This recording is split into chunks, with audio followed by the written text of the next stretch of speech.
Everybody, hello and welcome to another episode of the Asylum podcast for Total Croatia News with Borna Sor.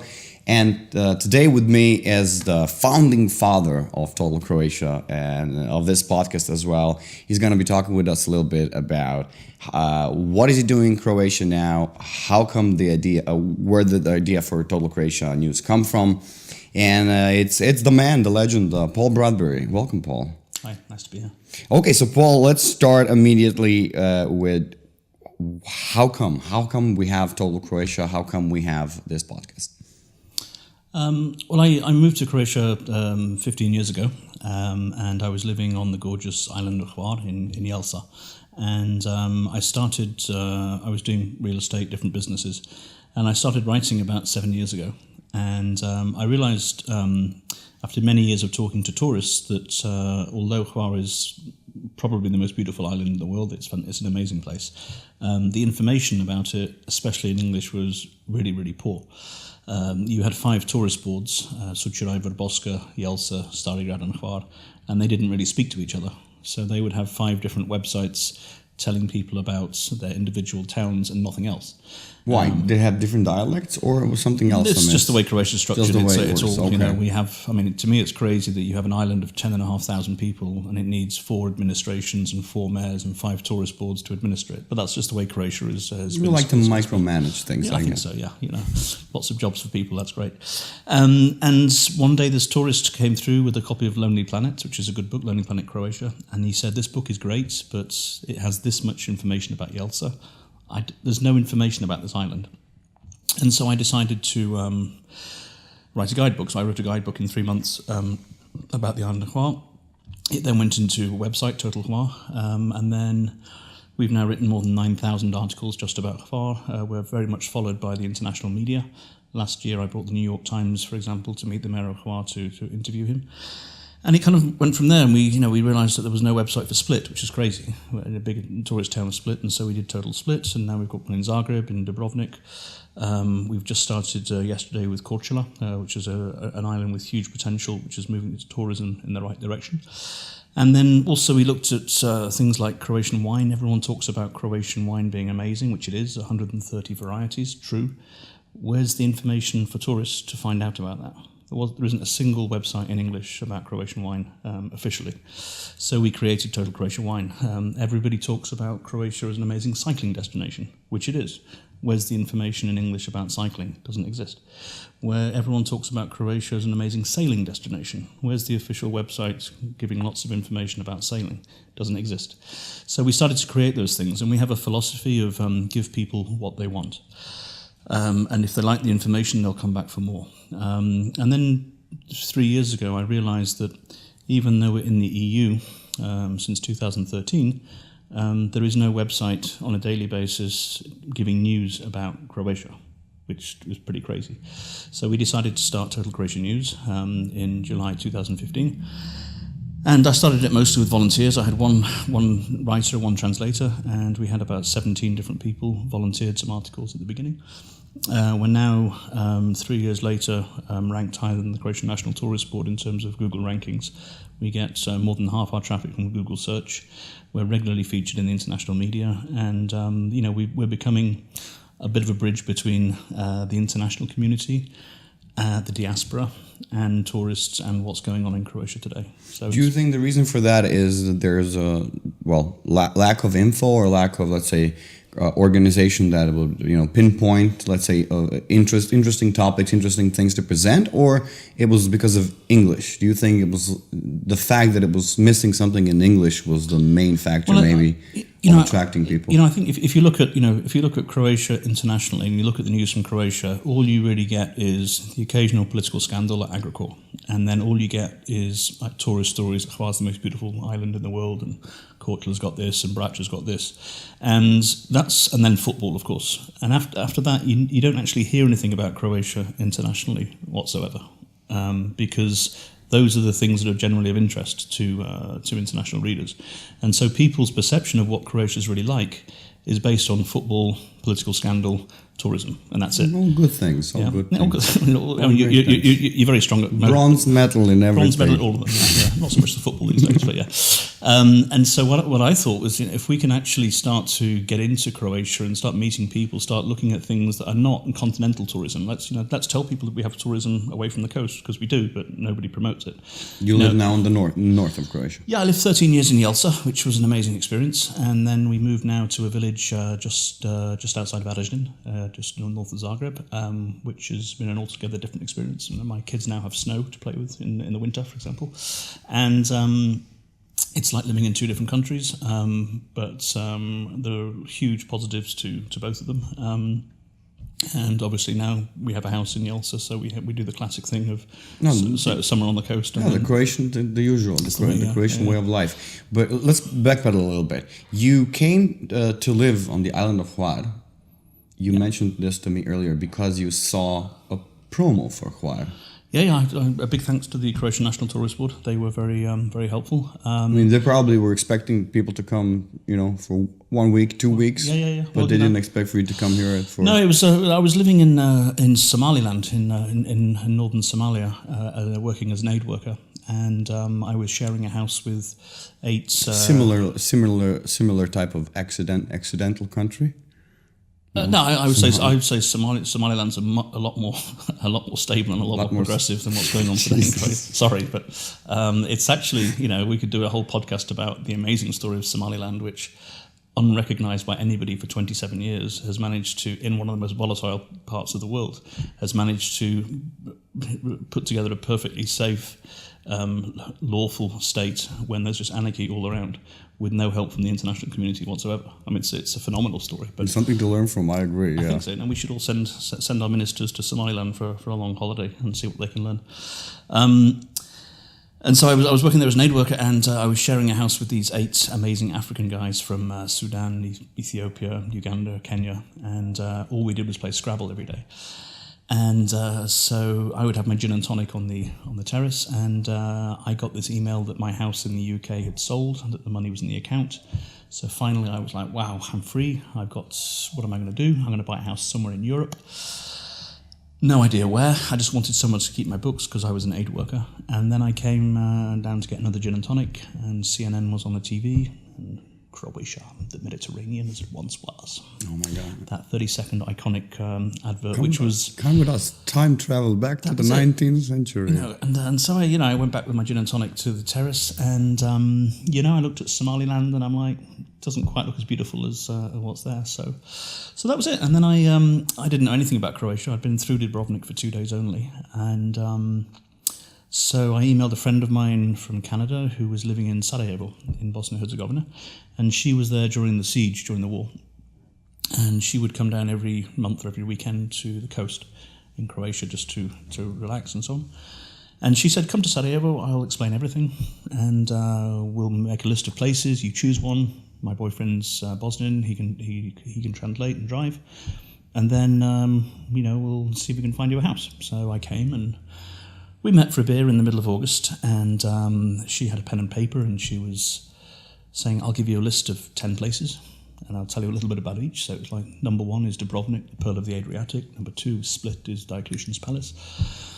And it was a beautiful evening, and, the girls are very pretty in Sarajevo, as you know, and the beer was flowing, and, a bit like when you ask somebody for directions when you're driving, you stop listening after about the first sentence. Yeah. So I did the same thing, and I was looking at the girls and looking at the beer, and then she said number 10 is the island of Vis, and this, and then she said, which one?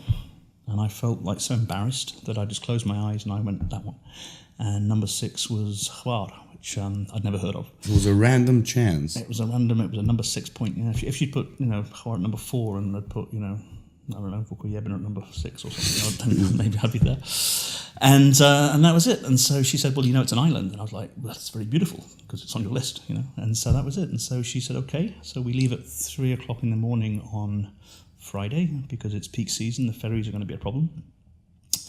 So we drove from Sarajevo. We went through Jablanica to get some of the lamb. Traditional, yeah. You can't go to the seaside if you don't get some lamb on the old road. Got to Drveni, got to Sučuraj, and the boyfriend was a typical Bosnian, who's cigarettes, coffee, no conversation. It's not a stereotype, sorry, but and we got to the cafe in Sučuraj, and he just said to me, "Nashta," moje mišljenje, najlepše mjesto na Hvaru to je Jelsa. So like, you know what, my opinion, the most beautiful place is Jelsa. And I was like, okay, let's go to Jelsa then. So I don't know how well you know Eastern Hvar, but then we drove for an hour through 4 or 5 villages where there was just nobody there. It was totally abandoned, or seemingly totally abandoned. And I was like, what the hell is this place, you know? And then we came into Jelsa in the middle of August, and it was just full of life. I loved it. You know, we looked at other places, Stari Grad Boska Hvar, but I was like, no, Jelsa's the place. So we found, there was only one house for sale. So we found the owner, and we met him, this old guy in a straw hat by the catamaran at 6 o'clock on Saturday. And then on the house was a bit strange, but I was like young and, you know, spontaneous. So I agreed to buy it. And then the next day we found a lawyer in Hvar who came in his sports tracksuit and wrote a 1-page contract, cigarettes all over the contract, everything else is pre-contract. And so I signed and went to the bank on Monday morning to get 2,000 euros out for my capita, for my deposit. And then that was it. We left and we drove back to Sarajevo on the Monday. So we've been 72 hours on Hvar. And then I was like, you know, did I just do something stupid? You know, what have I actually committed to and everything else? And so then but the agreement was I would come back in a month and sign the final contract, so I did. And when I signed the contracts, I went to the public notary and got a very impressive stamp and a little seal and everything, so I felt like quite good. I got the keys to my place. It was kind of furnished in its, you know, sort of own sort of Dalmatian style. And it was then I realised that there was no heating in the house because it was a summer house.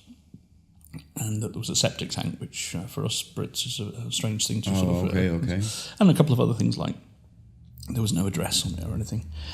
But all fine, I just thought I would overcome that. And then I went to the square to have a beer at the same bar, and I was like, where is everyone? You know? And I just assumed that it was a tourist town 12 months a year. You know, I had no concept of it whatsoever. And then, you know, then my favourite restaurant shut, and I was like, well, when are you opening? He said, in May. And I was like, well, that's 7 months away, you know, what's going on? And then it really dawned on me that that what I'd done was quite spontaneous indeed. So I decided I'd have to learn Croatian. So I spoke quite fluent Russian from my MI6 days in the Soviet Union. And so I knew the Slavic languages, and so I decided to go to the library and get a library book, like a children's book, to start learning Croatian. And so I opened the library door, and there she was, with Oče More, the assistant librarian, beautiful blue eyes. And really? That's how you met? Now my beautiful wife, yeah. Well, that's a romantic story. Yeah, it's unbelievable. So you go and now you start living on Hvar. Yeah. And you feel like you're a foreigner for a start, but Yeah. slowly but surely, you're becoming a Croatian, and this translates into you writing a blog and the different types of stories that you start writing. Yeah, it took some time. I mean, I was working in real estate because it was 2003, 2004 was the real estate boom, and I figured that if I could open a real estate agency, my girlfriend was studying law, and her father was an electrician, so maybe get a building company and we could do this stuff. And so and I thought if we had a good lawyer, then we're set. We can get all these properties. The lawyer's going to check the paperwork. We've got the connections to the UK. We can do a really good business. And the plan was genius, apart from one thing, that it wasn't possible to find a good lawyer. And one thing I learned about the Croatian legal system is and this is a lesson for anybody who's doing any business in Croatia, if you hear a lawyer that utters the phrase "nema problema," run as fast as you can, because every time "nema problema" means no problem. Every time a lawyer says there's no problem, there's always a problem. Bigger problem. And then I learned that there was this new Croatian word, which I've only ever heard Croatian lawyers speak, and it's problemčić. It's like little problemčić. That's a little problem.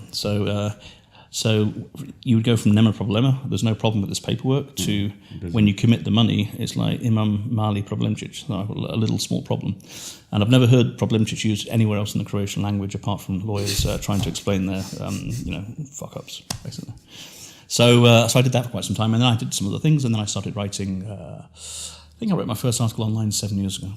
Yeah. And on the beginning, it was what? It was mostly interesting, cultural, tourist, your experience. So it started. I did the guidebook, and I published it myself, and that went down very well. And then I went to this idea that if we have 5 tourist boards who don't speak to each other, and I could connect the island, and I could do it in English, and I could do like YouTube videos of driving through the Pitva tunnel kind of stuff, and so people could actually experience the island before they came and actually have the whole experience, then, we would become like the kings of information. Then we could take commissions on speedboat tours. Obviously the tourist board were going to support us, I assumed, and then we could make a big business, and we talked to the restaurants and so on. And so I thought that at the moment we have stereotypes of Hvar beach and nightlife, nothing else. And then it was amazing to me to find out that Hvar is the island with the most UNESCO heritage in the world. It's got the oldest public theatre in Europe. It's got an olive tree which dates 500 years before Christ, which nobody knows about. It's the oldest olive tree in Croatia. It's been dated that way. Nobody talks about it. So all these amazing things I discovered. And I decided that if I could write 5-6 stories a day about what's happening in kindergarten, what's happening with the environment, what's happening with culture, what's all this different stuff, nature and so on. Picking olives, that stuff, that's fascinating to us guys. Like somebody picks an olive, it's amazing. It's like that Tom Sawyer hoax. Yeah. They bring you from afar, and then they tell you, you're gonna love it. You're gonna love picking your own olives, picking your own lavender, lavender flowers. I kind of do now occasionally. I can't do a whole harvest, but I don't mind doing They charge you for the work. It's amazing. Exactly. But it's interesting, and this is one of the things about tourism in Croatia that so many people who are specialists in Croatia do not understand. I have a friend who does luxury tourism here, and he said he learned the key to successful luxury tourism in Dalmatia when he had this New York guy, rich, like multimillionaire, worked in corporate finance or whatever, and they were in this field, this olive grove, and there was a lemon tree, and he picked the lemon from the tree, and he says, you know what, I've never ever done that. That's a magical experience for me. And my friend realised that if you have the most simple, authentic experiences, you can charge whatever you want for them because people will pay because they don't have that. And everybody else just does the same. Let's get mass tourism, this. And what's happening in Croatian tourism is the smart people are realising that, and they're taking Croatian tourism in a totally different direction than the way it's being run mainstream. Okay, so you have interesting ideas, you have great ideas, you're writing this, but slowly but surely you started to realize that in Croatia the problem is not the lack of work, but let's say too much of bad or wrong work. In a sense, so you write an article at one point that says, when is the time that you're allowed to criticize the country? Is it allowed for a foreigner to criticize? And it was a big hit, right? Can you tell me a little bit about that? Your first reaction? Big hit. I mean, it caused a reaction, I guess. So basically, what you learn here is in Croatia as a foreigner is when you say nice things about the country, it's bravo, everything else. And we started with Total Croatia. It was a totally positive thing because I believed it. And it's still an amazing country. It's still an amazing island. I don't agree with the way the direction it's going, but it's one of the most sensational places on earth, and it always will be. So I was living in this tourist bubble on this beautiful island, and my whole perspective of Croatia was the main square of Jelsa, which all due respect to the guys there, but there is a bigger world out there than that. But that was kind of my sort of reality, and what I was living was there, and that was fantastic. And then when I started doing Total Croatian News, I knew nothing about Croatian politics. I'd never heard the word uhljeb in my life until just over 2 years ago. I had no concept of this country of cronyism and everything else. Cronyism. Yeah, maybe we should just a little bit of explanation what uhljeb is for maybe people who uhljeb. I mean, hear it as the first time as well. Yeah, so it literally sort of translates as like it's a Serbian with bread. Inbred, but it's so weird because in English inbred means something bread as in food, so bread, and then inbred, yeah. And then it's basically people that have jobs, in the ministries and in officials. And they get not through ability, but through connections and family knowledge. So the way I actually describe inbred, uhljeb is inbred, as in with the food. Somebody who is inbred family, so somebody who's inbred. Political family, yeah, makes sense. Inbred, yeah. Inbred. So I had no idea that this was what the country I was living in, because I lived in this tourist bubble and I was protected from that. And then I started doing Total Croatian News very naively, looking back. I really had no idea at all. And we started, and because it was there was that lack of information, there was that lack of bridge of communication between the international community and especially the diaspora.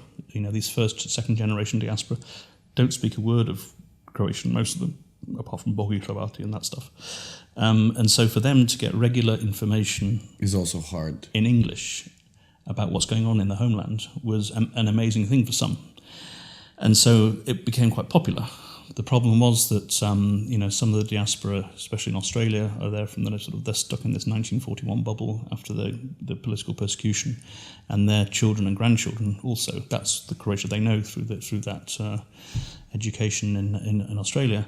And so what I was writing about was not always pro their view, but it was also we tried to represent left and right. And just to show how totally naive I was, when I launched the website, I thought it would be really good to have a really big name interview for the first day. And I thought, who's the biggest person I can get a meeting with and an interview with because if my connection's not that good. And I thought, the foreign minister would be a really good one. And so I met Vesna Pusic before on some other business, and so I contacted her PA, and she gave me an interview. So I was like, wow, here we have Foreign Minister Vesna Pusic, that's going to be amazing. And the reaction in Sydney was, as you can imagine, not particularly positive. Because of Croatian left and right. For sure, yeah. And that was a real lesson for me, and from then, I realised that, okay, I need to be super careful about how we do that. So obviously our team grew, and so we've tried to keep politically neutral wherever possible, which is very, very hard here, obviously. And whatever but you're not mostly writing into opinion political pieces. It's mostly about specific problems and issues now. I don't see any point in writing political, because the thing about Croatia is in the media is the way I see it is there is no, the number of people that will see an article and they'll see it's from Index or they'll see it's from Večernji, and they won't even read the article. They'll see the title, they'll know what the political slant is already, and then it'll be kako su komentari. What are the comments? And more important than the article itself is the first person who comments. Yeah. And then he's the opinion maker. It's not the article. And so I'm told there are people professionally who do this just to sway opinion. Bots, professional trolls. And you look at I don't read much Croatian media because my Croatian isn't as fluent as it should be, but I've got a huge amount of respect for Matija Babić and Index, because although some of the stuff is of dubious quality, there's nobody out there that's actually independently going after. And this thing now with Dalic, with the Deputy Prime Minister resigning, that was very much like Index investigation and everything else. But I try and keep away from that. And what I see now is, we've done a lot of tourism promotion for a long time. And, I'm not really a big fan of the way Croatian tourism is promoted. But I realised that, now we're actually extremely popular. We now have, I think we've had 117 different contributors in 3 years from people all over Croatia, the diaspora and beyond. We've got 5 full-time writers all over Croatia. We now have a portal for Slovenia. We just started in Montenegro, and we're expanding now throughout the region. Rather than focus on politics, I see now that we are followed by the international media a lot. We're followed by the national media. We're followed by all the EU institutions. We're followed by the embassies. So our readership is also extremely high quality in terms of who's writing. I wrote an article opinion makers, move makers. Yeah. And so I wrote an article. I went down to Montenegro 3 months ago, and I stayed at Luštica Bay, which is this huge new development, 7 million square meters, 7 hotels, 2 marinas, golf course. And it's a 1.1 billion euro investment. And I was stunned, because after years of reporting on developments coming to Croatia and nothing ever happens, here was one that they had 530 workers building the thing. You could see them, you could see the golf course actually happening. I mean, that hasn't happened in Croatia for I don't know how long. And so I wrote an article called Lessons from Montenegro, Why Luštica Bay Will Never Happen in Croatia. And probably it was the most important article I've ever written for the site in terms of the reaction it caused, not publicly, but from back channels, emails, everything else. And it's closed a lot of doors and it's opened a lot of doors. But that I think is the way... So people are getting a little bit upset, considering the fact that they think, oh no, he found out that we're not doing our job greatly. It wasn't that. It was more that they found out that Montenegro was doing it much better. Oh. And it was people in quite high positions. Because what I did was, I did the first one, And then I went to this hotel conference in Zagreb, and the Ministry of the Croatian investment agency presented the tourism portfolio of investments in 10 minutes. And then the Montenegro guy, State Secretary for Tourism, came over and he did the 10-minute presentation for Montenegro, and it was like they had 10 minutes each to present. And the total number of investments for 2018 in tourism, according to the Ministry of Tourism, was 950 million euros. Okay, for the whole year, everything. And then you go to Montenegro, and it's 1.1 billion, it's 200 million, it's 400 million, it's this. And then he looked at the quality of the actual hotel groups that are coming in. And it's the Chedi, it's the Oberoi, it's the One and Only, it's Regent. These are all things that exist in Montenegro, and they're not here. And you look at the biggest hotel group that's in Croatia, they're talking about Four Seasons coming, Four Seasons isn't here yet, and there's nobody, right? So then I did two things. I contacted the ministry, and I said, can you give me a breakdown what this 950 million is? And they couldn't, so they put me to the investment agency. But between it, I got the breakdown of what this was. And it included 140 million for Four Seasons on Hvar, which they still don't have the permission for the road, so that's not happening. Okay. It included 150 million for the Belvedere in Dubrovnik, which is not happening because it's been delayed. But so automatically, this 950 million has gone down to 650 million just with like one question. And so actually, nothing's happening in terms of. So it's fake numbers for this It's not fake numbers. On paper, it's all there. Yeah, but on paper, it's all okay. there. But actually, what's actually happening? Nothing's happening in Croatia. And then you look at Montenegro, which. I'm not an idealist about Montenegro. They made huge problems in 2004, 2005 with the overbuilding in places like Budva, Herzegovina. I mean, you see that. But the big difference between Montenegro and Croatia moving forward is Montenegro is moving forward. Porto Montenegro was a 250 million euro investment. It should have come to Trogir. It should have come to Dubrovnik, but they wanted too much money, so they went to Tivat, a nothing town. Okay, so do you think that's the main reason, or do you think we have a problem?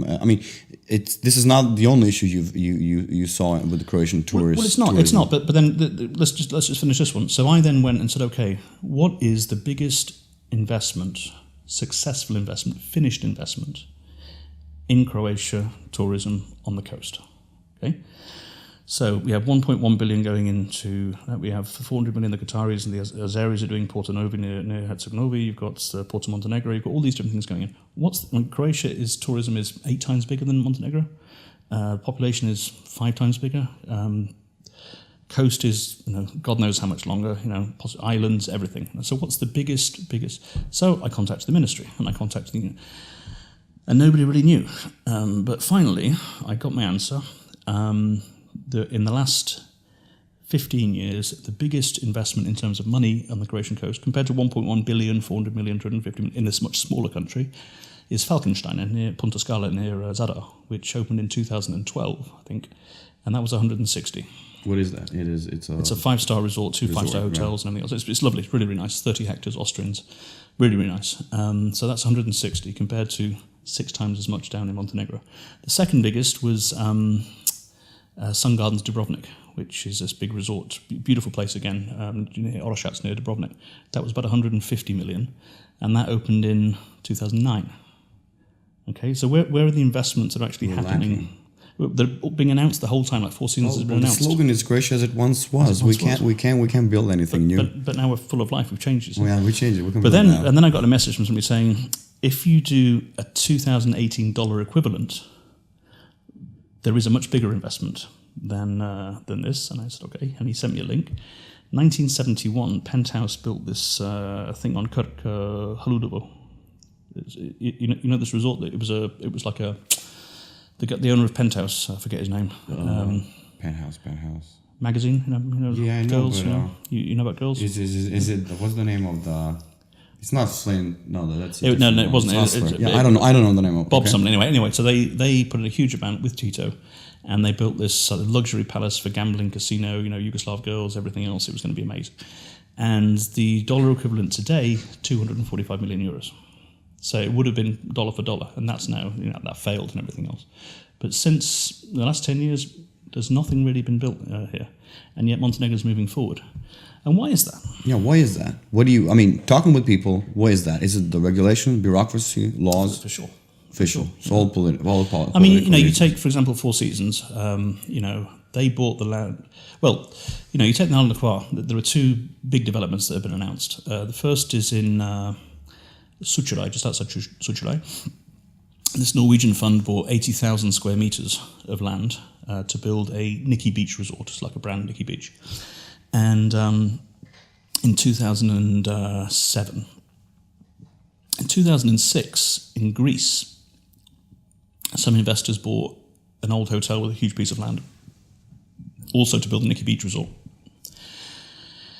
In 2010, the Greeks announced that on, I think it was August the 1st, 2014, they would open a 5-star resort at this thing in Greece. Okay, so they bought it in 2006, they announced it in 2010, and on August the 1st, 2014, they opened a fantastic 5-star resort, Nikki Beach resort in Greece. Meanwhile, in Sucharaj, nothing had happened. They didn't get ownership of the land in those 7 years.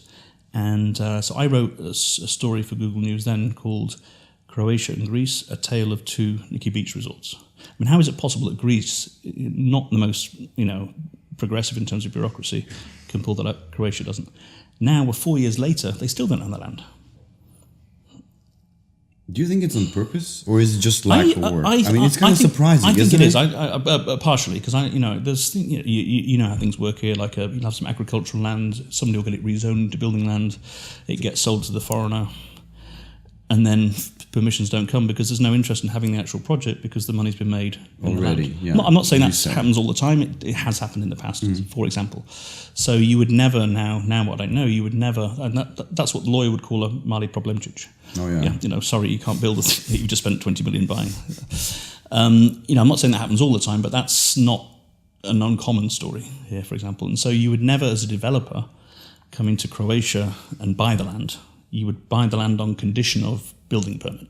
So the seller's going to have to wait 3 years, perhaps, or maybe longer, and then you've got the guarantee, and then you can start building. That would be the sensible way to do it in Croatia. Things are getting better, but that's. And so, really, you look at how many foreigners have come here and tried to do business. Yeah, that's what we're in EU, and I guess it skyrocketed the amount of people who would like to come here and invest and live. You bought a house, you started living in Croatia, but I bet there's a lot of people coming who are just thinking about investing a little bit. Because they see, and they come with their, they come with their Western ideas and everything else, and they try and impose it onto a culture like Dalmatia. It just doesn't, you can't. It doesn't really work that way. My favourite story, true one, is. This guy came and he wanted to invest, I think, 20 million from England. Came from London, came to see the lawyer in Split, and he wanted to do real estate. And he said, "I've heard you're the best lawyer for investment. What's your sort of advice?" And he said, "Okay, well, I can give you a consultancy. It's £500 in advance, so 500 euros in advance." So he paid, and he said, "My honest advice to you, to lose the least amount of money in Croatia, is after this meeting." Take a taxi to the airport and fly back to London, and you will only be losing 500 euros. And the guy was obviously furious, left the meeting, went on to invest a few million, and then took the taxi back to London, and lost a lot more than that. It's everybody talks about Croatia as a great investment place, but it seems to me everybody is talking about how Croatia should be a great investment place. All the reasons why. Yeah, but you don't really hear a lot of stories from people who invest here and they're like, "Oh, I'm so happy that I invested here and not in, let's say, Poland or Portugal." And you hear even less stories about people who come in and said, "I invested and I succeeded." But then you look at the way Croatia is in general. You look at Mate Rimac, legend, what he's achieved and everything else. But it's not because of a state; it's despite the state. And how many people that didn't have his he obviously had some financial resources. He had a genius. Everything. How many people are like him who could have done something as amazing as him, but have not had? They've been also having to fight against the state rather than having the support of the state. How many of those people could Croatia have today that could really transform this economy? How many entrepreneurs here, if they had the proper support, could be doing amazing things for Croatia? Yeah, story of Tesla, but that was 19th century. This is 21st. Let me tell you about, I was on this restaurant, phenomenal place, on the island of Žut in Kornati Islands. A restaurant, Festa it's called. They have, on their wall, they've got celebrities like Djokovic and Modric and all these different people that come, they sail in. This is an island with no water, no electricity, no ferry, nothing. They have no. It's part of the national park. Maybe I need to check, but it's one of the islands on its own. And so these guys built a restaurant, they put in proper toilets, they put in everything else, and everything's got to come from the mainland, and by boat and everything else, done by hand, everything carried off, all the supplies. When the generator breaks down, they have to call the guy who comes by speedboat, who costs whatever it costs. There's no financial support for these guys, or less VAT or anything else. And these guys succeeded purely by determination, everything else, not to give up. There's probably 50 similar restaurants and businesses like that on the coast that tried to do what they did, and they gave up. Yeah, they gave up. And so... And the laws change all the time. And not all the time, but they change regularly, every couple of years, and the tax code also changes for people who are into tourism. It's not like you can count in the next 5 years the amount of investment you have to put in, because you really don't know what's going to happen. Sure. Yeah. But the weirdest thing, I was reading this last week, apparently we don't know the exact amount of the islands that we have. I didn't know that. So there's like a specific number, but there's like a Croatian, I think the Croatian ministry and the Croatian, let's say, an agency, they have different numbers. There's two, it's not the same number of islands. So we don't even know the official number of islands that we have, let alone to have a plan for all of them. No disrespect to people working in institutions, but they don't really know a lot of anything. You have, one agency has... Last year we had 102 million overnight stays. Another agency said we had 86, because they count them differently, and so they use whatever numbers for whatever purposes. But I'm currently having a wonderful, wonderful time. Truly sensational. And this really shows what the problem is. I came across this strategy document, Croatian Tourism Strategy 2013 to 2020, an official document issued by the ministry, I think. And I was, amazed. I didn't realise we had a strategy, so it was kind of, commendable. And so I was reading through the strategy, and it was talking about how they were focusing on the key strategic areas of tourism for Croatia in the next 7 years. And one of them was golf, and there was MICE, the incentive tourism, meetings, investments, conferences, exhibitions. Sailing, they were going to build 15,000 new berths in 7 years. Wine, gourmet tourism, wine, and a bunch of others. And so I was curious, we're now 5 years into the strategy. How's it going? So I sent an email off to the ministry saying I was looking into doing a story, and could they tell me what's going on with golf, with wine, with sailing, and with MICE. And I said, and regarding wine, I'm really quite interested to know, for example, Dalmatia is an amazing wine region, probably one of the best in Croatia. Why we have no wine road? If you have a strategy for 5 years, you cross the border from Metkovic into Herzegovina. The first thing you see, the first sign is "Welcome to the wine roads of Herzegovina." You come to Dalmatia, we have the original Zinfandel here. The story is sensational, and there's no wine road whatsoever. And so, I asked, and how many golf courses do we have, and what's the plan, and everything else. And to be very fair to the ministry, they gave me a very comprehensive reply, which totally stunned me. Regarding golf courses, they said there are currently 2 golf courses in Croatia, one near Zagreb and one in Porridge. And I've never heard of a golf course in Porridge, ever. I'd heard the one that Tito built in Brijuni, which seemed not to exist according to the ministry. I knew that Kempinski had one in Samardzija on the coast, on the border with Slovenia, but that seemed not to exist according to the ministry. But in their plan, they were building 30 golf courses in this strategic plan between 2013 to 2020. So far, their progress report was they'd held, I think it was 3 workshops and they produced a document in 5 years. So for the last 2 months, I've been trying to find out, can you just tell me a number from 0 to 30? How many golf courses have been built in Croatia in the first 5 years of your strategy? And how many will be built by 2020 in your strategy? And this now, I've made 16 phone calls. I've sent, don't know how many emails. I've copied the Deputy Minister. They're not able to give me that number. And, what I think has happened is absolutely 0 golf courses have been even started. The only success in golf tourism so far in this period has been the Israeli investor in Surge, who's now suing the state. Which is a big problem, legal problem. He's now suing the state for 500 million. So here's one of our flagship tourism strategies for 2013 to 2020, and we're minus 500 million, and we haven't built a golf course. But nobody will actually tell you that. That's amazing. But so first the golf courses, which you need to have a specific law and everything, but still they're not giving any answers.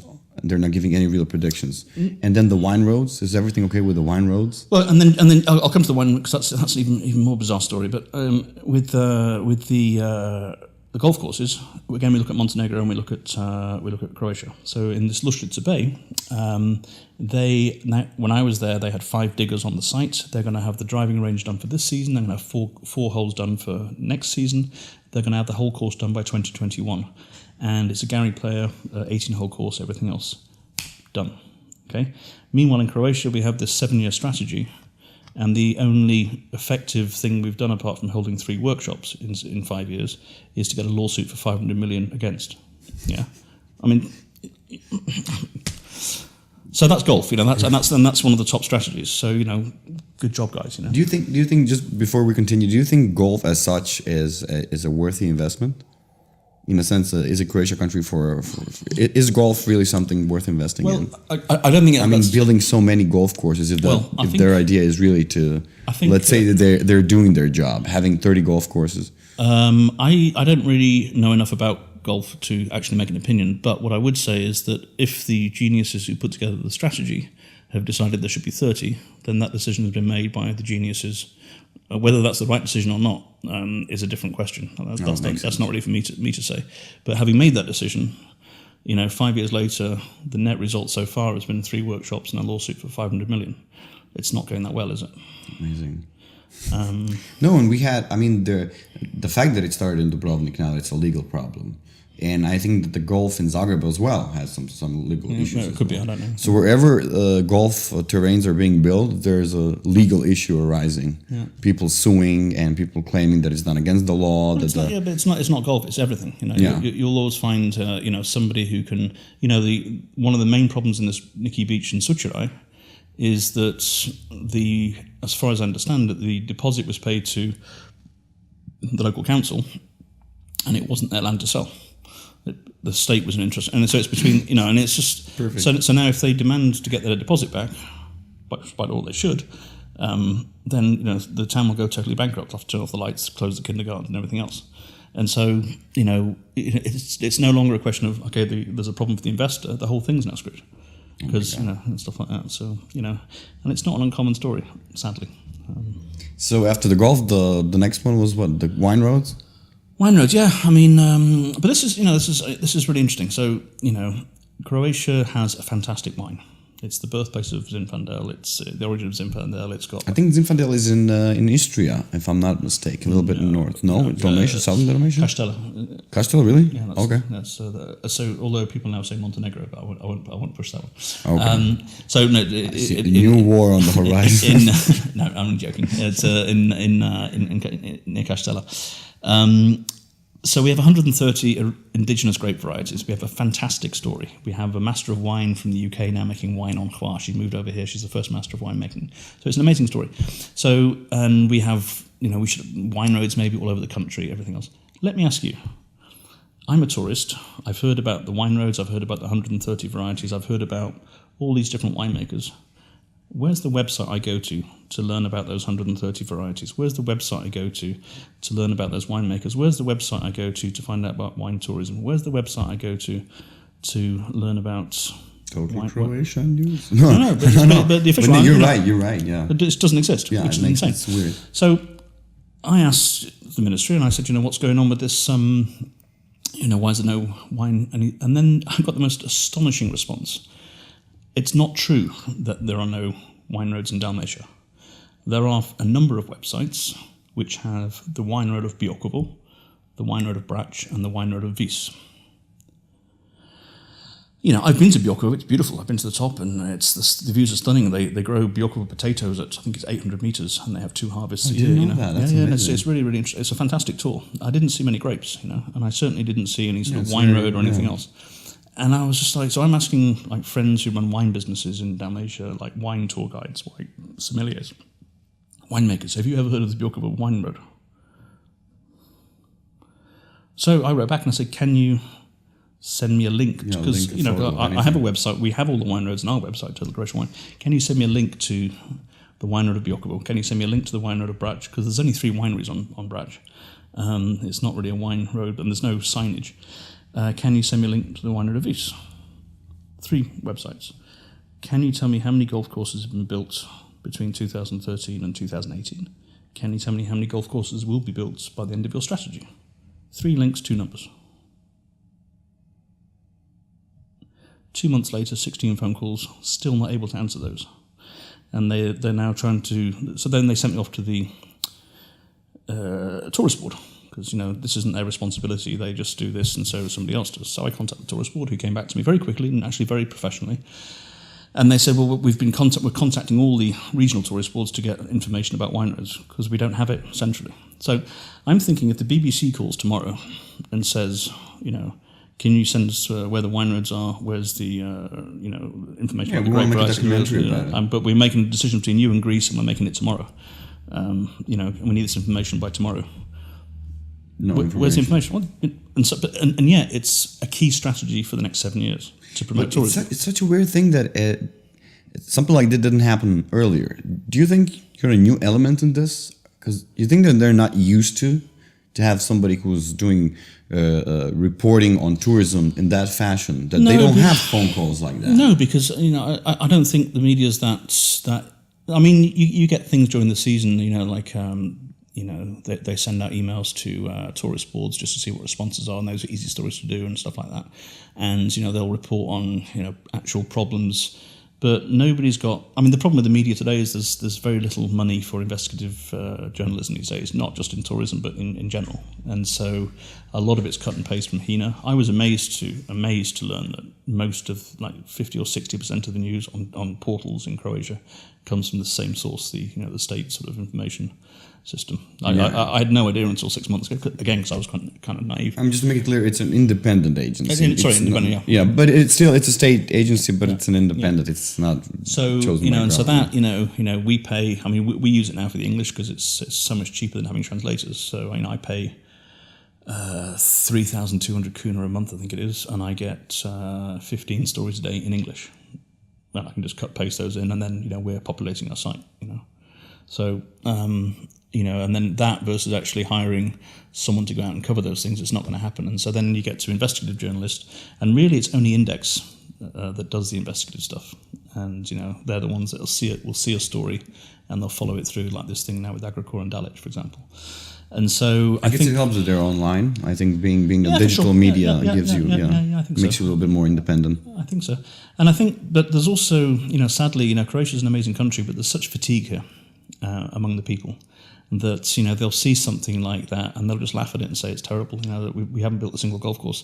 They're not surprised because they know how the system works, and it's not. This isn't. They're not shocked anymore. They're not shocked because I was in Albania last week, and I was staying with a friend of mine, super guy who runs a tourist agency down there, and he said we were on the beach in his place, and had a grill, and it was fantastic sunset, great beer.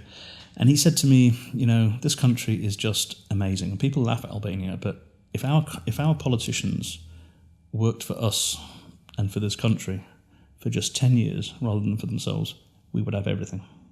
I guess there's a similar mentality in Croatia when it comes to the idea of the potential.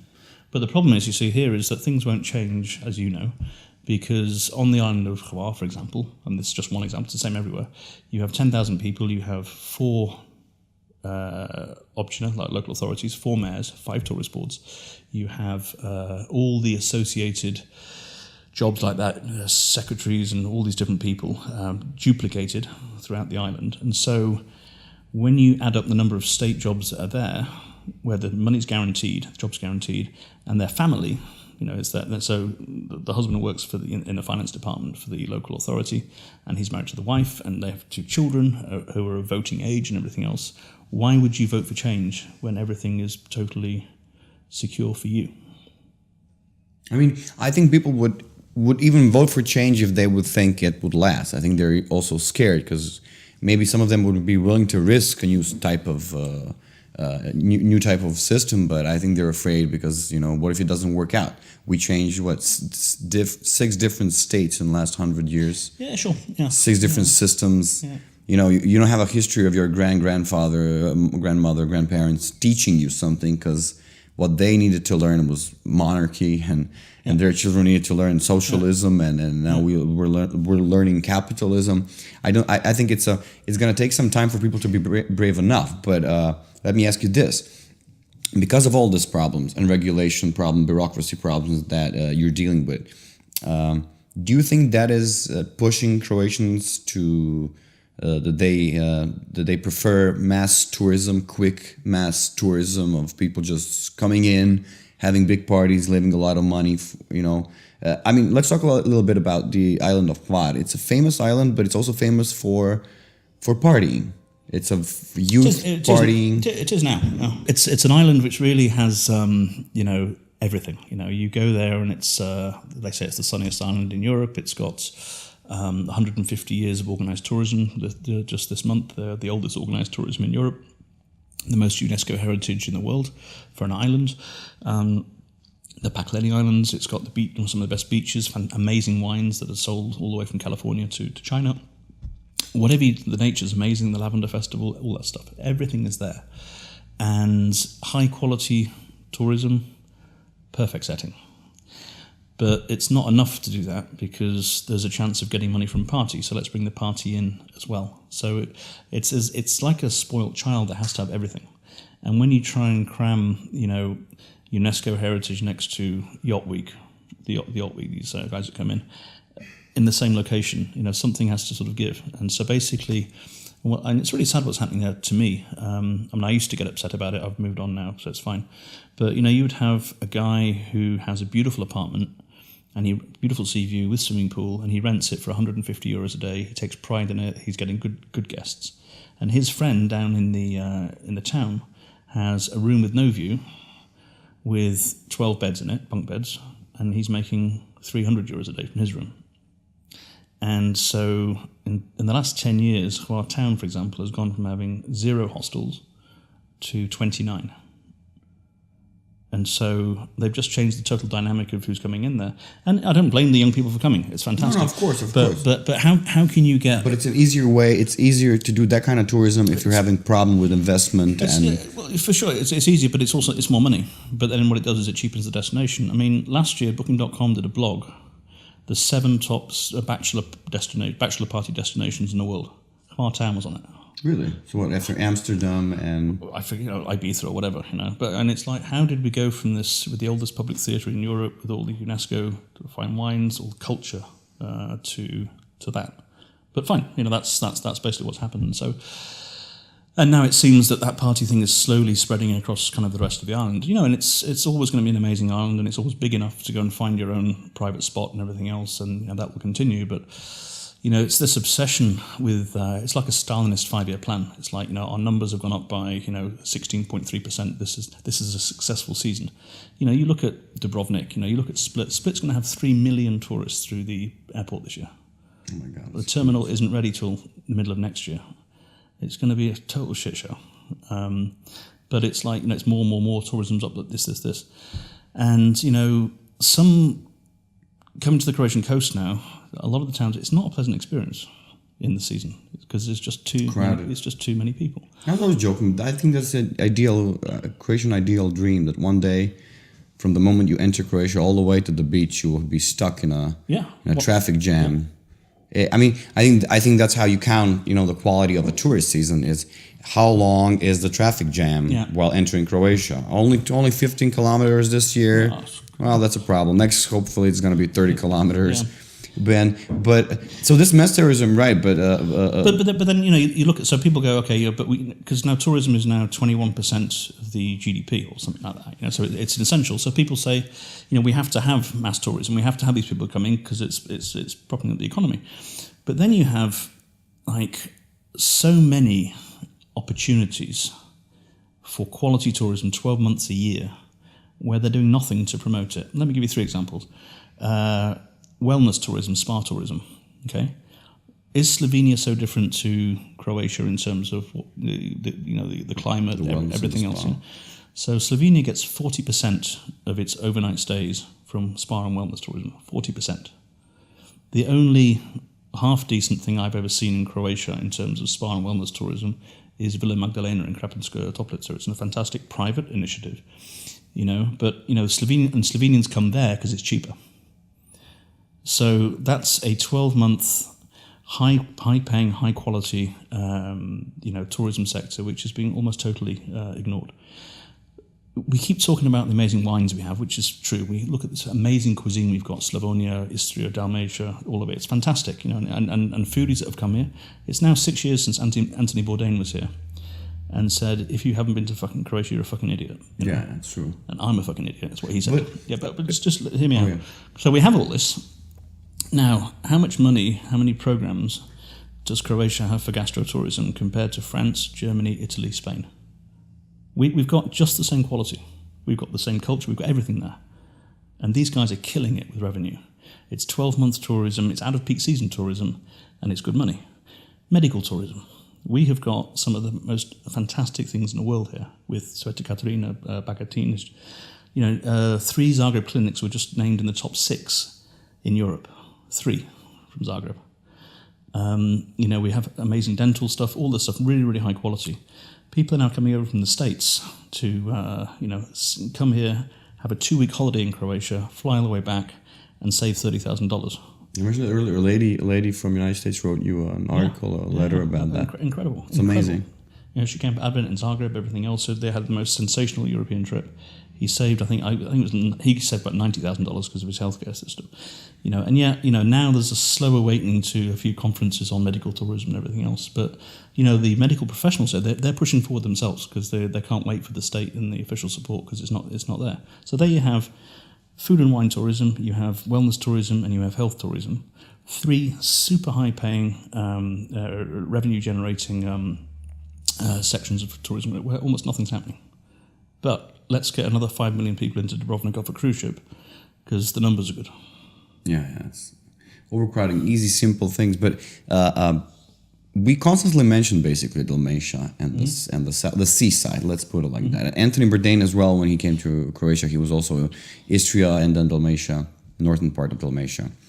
And people in Croatia have been talking about this for the longest of time, specifically those from the inner regions, Slavonia, Lika, Herzegovina, or hinterland, or Dalmatian hinterlands.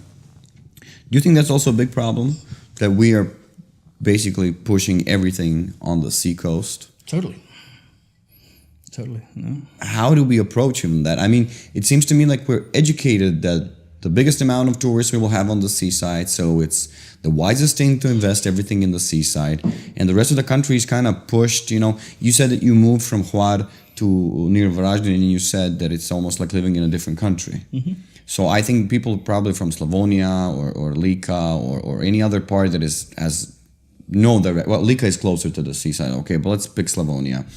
They also feel like it's invested in another country. For them, any form of, there's always like this kind of like a charity shot in all the tourist promo. There's sea, and then one shot of Slavonia, and it's that's only the golden field of wheat. Of Todoric, yeah. Yeah, and then back on seaside. And if I was from Slavonia, I would be like, man, it's like we're not even part of this country when it comes to tourism. How many people, when we did the stories, like how many people in Croatia know that the oldest continuously inhabited town in Europe is in Croatia? Yeah, Vinkovci. Yeah, Vinkovci. Yeah. But and that's just one of the things that's there, and it's never even mentioned. But now, what's interesting now is this season. I'm actually kind of glad I'm not going to be on the coast the whole time. But so with no opportunity in Slavonia, with no jobs in Slavonia, with no investment in Slavonian tourism or elsewhere really, people are desperate. And so what have they done? They're putting on buses to Germany, flights to Ireland. They're all leaving. And now it's the tourist season. And Slavonia has traditionally been the basket of employment for seasonal workers. That's right. And now they're not there. They're doing quite well for themselves in Ireland and Germany. And now people are panicking. We don't have the workers for this mass tourism. And so this is also going to be a really interesting situation in the summer. So, but if you... How is Total Croatia with the Slavonian part of gastronomical or any other form of tourist in terms of, do we have any formal relationships with them? Yeah, I mean, I guess, I mean, I'm reading as well, of course, Total Croatia I'm writing, but I also see there's a lack of stories coming, tourist-wise stories. Normal stories, there are stories in Total Croatia as well, from Slavonia, everywhere else, but as well as tourist stories. And you mentioned wines, and I think probably the most oldest wine roads are the Slavonic wine roads, if I'm not mistaken. Maybe. I mean, they've got the oldest sort of beer pot in the world at 5,000 years, and they've got a massive stuff like that. They've got incredible nature stuff at Kopic Gorit and stuff. We write about it when we can. We've got one writer, Senka, who's great, and she did a fantastic article called 25 Things to Know About Eastern Croatia, which totally opened everyone's eyes to, wow, we never knew about this. We don't have the resources to have people based there the whole time. We'd love to work with the regional tourist board to promote their region, but we don't fit into their plans. So those are great. And on the I don't even know what the time was. Are we going fine? We're going fine. Okay, we have time. Okay, great. Because the last topic I want that we talk a little bit about Total Croatia when it comes to this podcast is called The Asylum, and it comes from your name, The Voices from the Asylum. Can you tell me a little bit more? How come The Asylum and The Voices from the Asylum? We sort of went from this happy tourist blog in Hvar to doing more national and regional promotion, and then we got into this Total Croatia news website, which sort of was a huge education for me. And it's only 3 years ago. I mean, now we have like 5 full-time writers and lots of contributors all over and I'm now in Slovenia and Montenegro. 3 years ago, I was sitting with like my friend in the green bottle and my laptop on the piazza in Jelsa, and that was what Total Croatia was. So we've actually grown exponentially in that time. And I'm the first to admit I don't have experience to run something like this, so it's a complete learning curve. But what I realised was I went to Belgrade in February or March to the Belgrade Tourism Fair, which is the biggest tourism fair in the region. And 7 years ago, Croatia was the partner country at this thing. And I went because I was studying Slovenia and Montenegro, and everybody was there from Montenegro. I saw every single person I needed to in one room. It saved me like 2 weeks of going around the country. Same for Slovenia. It was fantastic. And I wanted to catch up with some Croatians, and there wasn't a single Croatian stand at this fair. I mean, nada. But then there were various events, unofficial events, where Croatians were partying and everything else. But there was actually, whether it was a boycott or I don't know. I mean, again, nobody will admit what the actual situation was.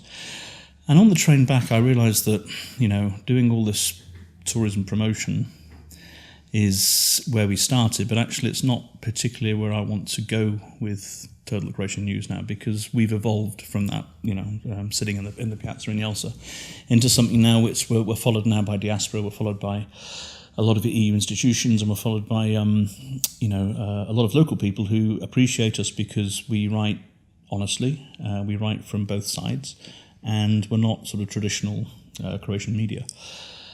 And on the train back, I was just thinking about a few seeds that had been planted over the years in my head from conversations, emails, and everything else. And one of them was from a guy in California 2 years ago who said to me that, dear Mr. Bradbury, I'm a second-generation Californian, Croat. I've never been to Croatia. I love my homeland very much, though. And everything I know about my Croatia is from my community here in California. And so I read you every day, and I really appreciate what you and your colleagues are doing, but the Croatia that you're writing about is very different to the Croatia I know. And I'm really grateful for you to do it, but you're actually changing my perceptions a little bit about Croatia. and sort of seed was planted. And then I realised that so many diaspora read us, and they come with their preconceptions. And Croatia has a really bad relationship with parts of its diaspora, and it's based on what happened 75 years ago. Yeah, but it's also happened, based with the fact that there was a huge scandals in the 90s about for sure. Diaspora investing money and then money disappearing. Totally understood, Totally understood. But basically, you've got all these first and second generations Croatian. They don't speak Croatian. They don't actually know what Croatia's like at all. It's like I wouldn't say a fairy tale, but it's like the old country. The Irish are obsessed with Ireland, but at least they speak the same language. And to have this kind of barrier, you don't even know what's happening. Yeah. And then I was just thinking, we actually have a responsibility. We've grown as big as well. We actually have kind of responsibility now, because we're in a position where we do get read by people that don't agree with us, but they do read us because we are pretty much the only daily sort of connection. And what if we could start planting some seeds and just asking some questions and saying, have you considered this? So that was one seed. The second seed was I came across this Dutch guy who lives in a village outside Karlovac, who has an NGO called ProPlan, which is fully funded from the Netherlands. And he visits with his family. He visits every week all the old, lonely, isolated people in Croatia in these villages with no water, electricity, no hope, no nothing. They live on their own with the animals, and they're totally forgotten. And he goes and brings them food and everything else and helps them. But what he gives them is he gives them company. He gives them sort of a human touch, and it's made a huge difference. And all the money comes from abroad, not even diaspora, just like this Dutch connection. And he's an amazing photographer, and so I did a story on this because I thought it was an amazing story. And he said the response was huge. I got emails from people saying, I'm crying at my laptop, I'm sending $500 now. This could be my grandfather. I immigrated 20 years ago or whatever. And, people then sent food and everything else. And I realised that actually we had a possibility for the second seed of highlighting some of the disadvantaged situations here to an international audience that could actually maybe make a little bit of a difference. So that was the second thing. And so then the third seed was I realised that we're followed by all the EU institutions, ambassadors, political parties, international media, everything else. And so we have a high-quality readership in terms of who follows us. And so if I could get the right approach, we could maybe start looking at some of the lower-level corruption and things here, and we could start to pinpoint those and highlight them in a very responsible, deadpan way. And if I could get some interesting characters in Croatia that knew a lot more about Croatia than I did, then that we could actually be really effective by doing that. And so I thought, and then I thought, rather than talking about tourism, would I not be doing a bigger favour to people by actually writing about the realities of Croatia today? Because if we can actually highlight the realities internationally, then perhaps we can affect some change. So I decided to do something called, Asylum, Voices from Croatia, the Diaspora and Beyond. And I announced this change of direction on TCN, and I was expecting a huge backlash. And, because I can write Dubrovnik is beautiful, and so I'll get told to fuck off back to London, because, it's my inbox is an interesting place. But zero backlash at all. Amazing emails of support from all over the world. And then people said, I'd like to write something. And so then people were sending me these amazing stories. And there was this one guy from Australia. And he said, I grew up in one of these Croatian families where, Dida was this. And then I went to Croatia. And it was different. And then I brought my kids to Croatia. And what do I tell them and everything else? Because everything back home is yeah. I mean, he said that. I think it was. He said that like the Eurovision Song Contest was a greater Serbian conspiracy and stuff, and they're all agreeing about this over dinner. And he's like, "You guys are crazy," and stuff. So he wrote this brilliant trilogy called "Learning About Croatia from Australia." So he wrote about all that, and then he's like, part 2 is learning about Croatia from Croatia, like coming here, then his impressions, and then he's like becoming the teacher. Taking my kids to Croatia, and so how does he introduce Croatia and everything else to? And he decided not to linger on the war and everything else, but he decided to to make it a place of fairy tale castles. And he read an article I wrote about Trakošćan Castle, and they went up there for the day, and it was one of the highlights of their kids. And so they just think of this this Magical, country yeah, of like magical. seaside and castles and fairy tales and everything else, and so, which is, that's his decision. But basically, we've had a lot of people now have contacted us, and one of the reasons I started the podcast and got you involved is because you're a well-known name here, and we want to take it quite serious. Well, I wouldn't say you're good. I'm saying you're well-known, and so. What we want to do is we want to try and get people from different parts of Croatia and society, from businessmen through people looking at lesbian and gay situations, what it's like here, looking at political things, looking at cultural things, looking at like young people who have left and young people who are frustrated and everything else. But let's get them out and have a conversation. And let's just actually see what Croatian society is like, and let people in English find out about that. And you also had you mentioned the guy from Netherlands. Yeah. So there are other people also, expats, foreigners living here in Croatia. One of probably the most, met them as well more and more. Yeah, I do. We decided to do, like Robin and Tash had this idea to do. Why don't, with all this emigration and all this like negativity, it's easy to report, and that's easy to be that. But then, we want to be a positive portal where we can. And when we criticise, we do it constructively. We don't say everything is shit. We say this is shit, but if you do this, then it's going to be better. Leave that to the rest of the population. Yeah. Exactly.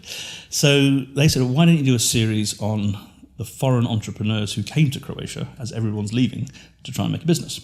So I said, brilliant idea. So so I put it out on Facebook. Say, are there any foreign entrepreneurs who want to be? And the first comment was, you might get 3.5 of them, and if you do, they're all going to be of Croatian extraction and like sort of diaspora coming back. And so far we've done 27. We've had a Kenyan girl and a Dutch guy who run sort of an alternative African rental place near Plitvice. Amazing. And then it turns out there's another Kenyan girl in the next village doing the same thing, and they didn't know each other. They didn't know each other. Yeah, so they've met through this, kind of amazing. My favourite, though, is this guy. He was Croatian, English in London, had a house in London, and he was with a Croatian girl. They got married. He came to Zadar, where she's from. He loved it. They sold their house in the UK, in London.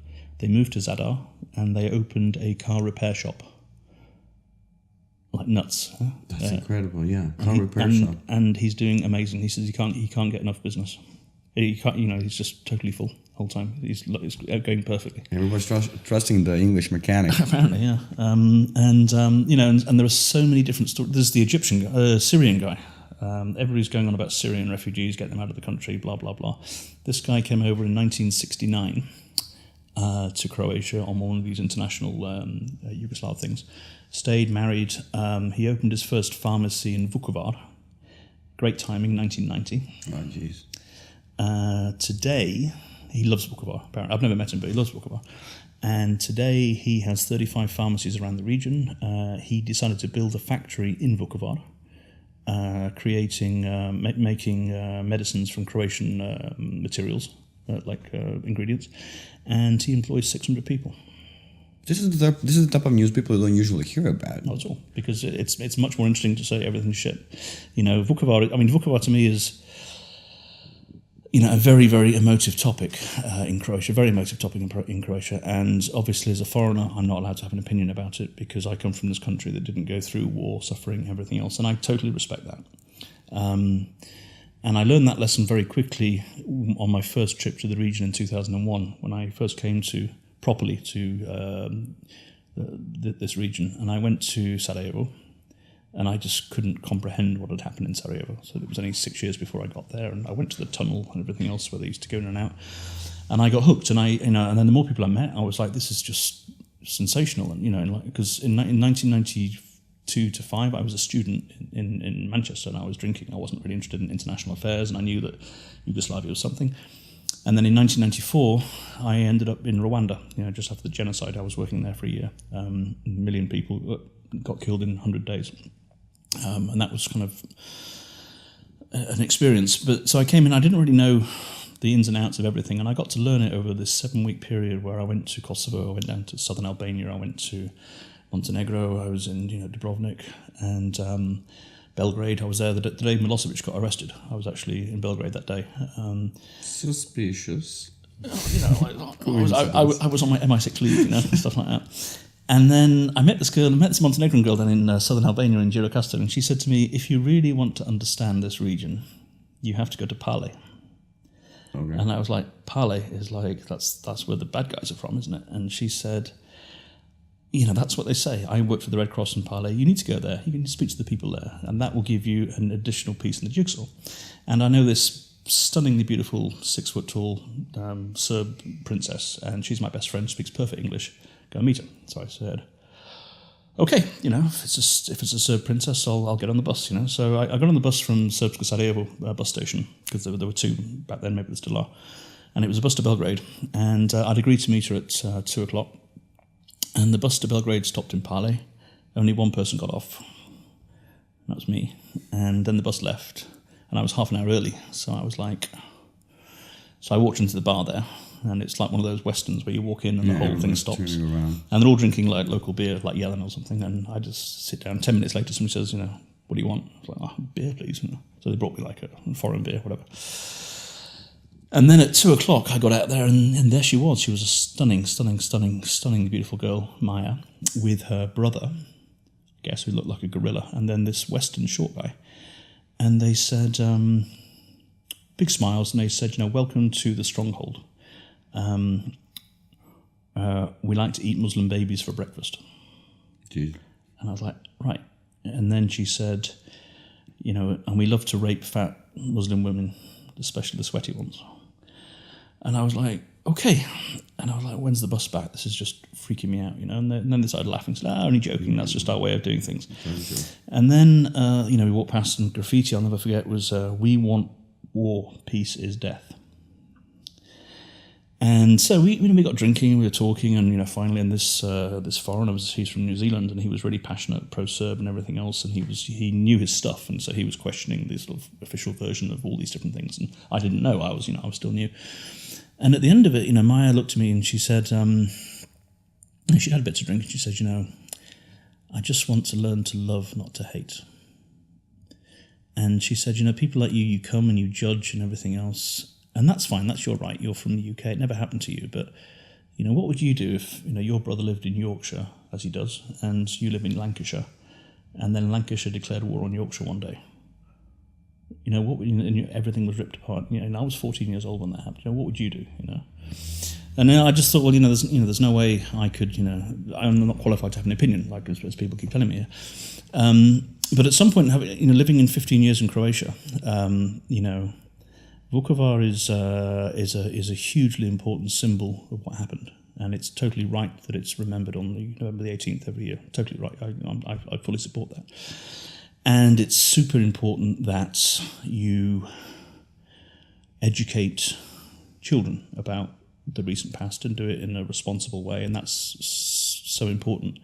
But I think the way it's being done needs to be looked at a little bit. And I learned this really on my daughter was 7 years old, and had a perfect start in life on the island of Hvar. Very beautiful, very idyllic, safe. Totally recommend it to bring up children for the first 10 years. And she came into our room one day on November the 19th, and 6 in the morning, and she was shaking, she was crying, and I'd never seen her like this. And I was like, what's wrong? She goes, I've had a nightmare. And I was like, so I said, come to the bed, made her safe and everything else. And she was sobbing. And after about 5 minutes, she sort of calmed down. And I was trying to think, what could possibly have caused this in this perfect situation where she's living? And then I remembered that yesterday was the Vukovar commemoration day.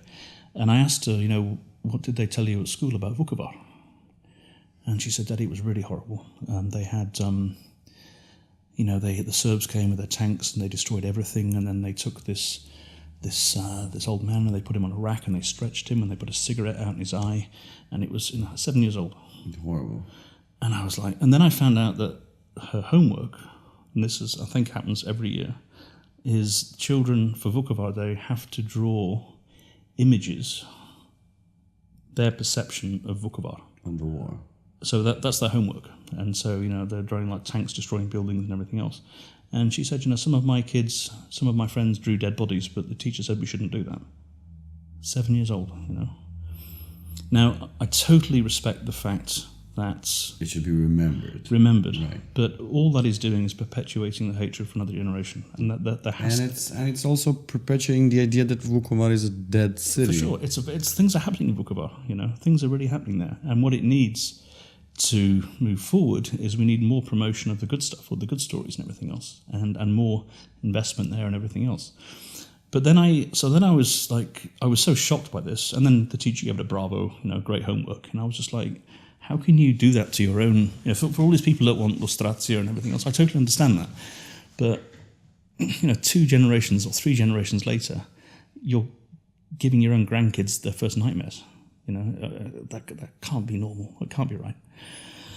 And so I was then curious. So I have a friend or acquaintance who's a primary school teacher, and I said, I'd love to do an interview with you if you don't mind, anonymously, if you don't want to be named. But what's it like being a primary school teacher in the modern Croatia? And what do you do about Vukovar? And she said, we've had no training about what to do about Vukovar. We have to cover it, but no one's ever actually sat us down in a seminar and said, this is the messages to get through, or these are the emotional things to get through. She said, I was 7 years old when the war happened. I saw dead bodies on the TV. I don't want my kids to know about that. But I'm a teacher. I have to, you have to do this Vukovar thing, and there's no.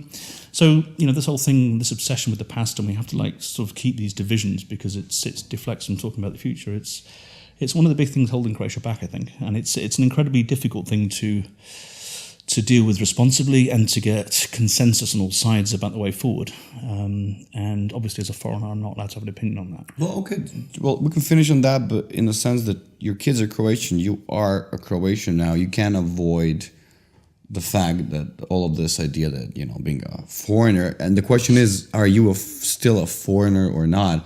I mean, sure, with a name like Paul Bradbury, I understand you will always be welcomed as a foreigner for people when they meet you, but this type of experience, having children living here, do you still get prejudice? Do they still say you're a foreigner, you can't talk about this? Or for sure, yeah. Right? Yeah. Do you think it will ever go away, or you will have to go? You will have to go to Paul Bradbury. Bradbury. No, I think no. I think that there's a lot of people that really appreciate what we're doing. There's a lot of people that really hate what we're doing, and that's fine. I'm actually very proud of the team we've got. We've got an incredibly good team, very diverse writers, very committed. We have amazing contributors. We have now, like I say, a very growing influential base of readership, and that's opening very interesting doors. And actually, the more I write about things like this, the more hate I get. But for every 20 emails of hate, I get one gem, somebody saying, "Thank you for doing this," and actually, I'd like to contribute. And what I learned is that Croatia is an extremely beautiful country to come to visit. It's you can surround yourself in an incredible wall of negativity here if you surround yourself with the wrong people, and it's so easy to sit and have a cafe and everyone's bitching within 3 seconds. Or you can find what I'm finding now is this new generation of young Croat who realise the system is corrupt but love their country, and so they're actually existing outside of the system. They're entrepreneurs and they're doing things. They're doing business outside but living in Croatia. They've got great ideas, And these are people who are just incredibly positive. And now that we've moved closer to Zagreb, I'm surrounding myself much more with them. And so my vision of Croatia for the future is actually extremely hopeful, because I think that technology will conquer uhljebstvo finally. And this new generation, these new ideas, this international, and this accountability that will come from the EU in time, I think will slowly start to look at the corrupt and rotten system here.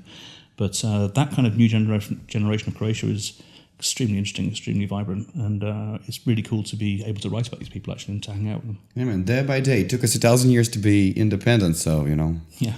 Another 1,000 to be exactly, yeah. To be transparent.